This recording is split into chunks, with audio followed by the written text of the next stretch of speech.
Allah niyo kalian kebaikan di mata. Allah niyo dengar kebaikan di pipi.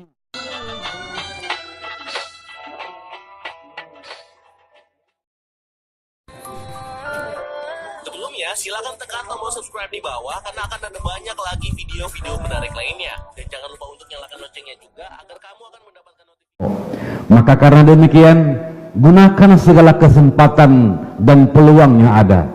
Bak tubuh hutanyonyo ka lengkap mandung fasilitas yang jid takbut ibadah kepada Allah. Ketika Allah memerintahkan kita untuk mencintai dan memikirkan kepada agama Allah, Allah memberikan kepada kita hati.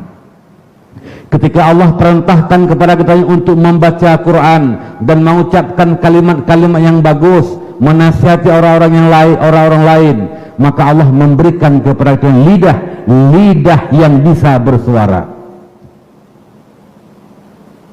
Allah niyo kalian kebaikan di mata. Allah niyo dengar kebaikan di pipiung. Allah giyo ruku' gede yang jet bungkuk. Allah giyo sujud gede tuut jet lipat.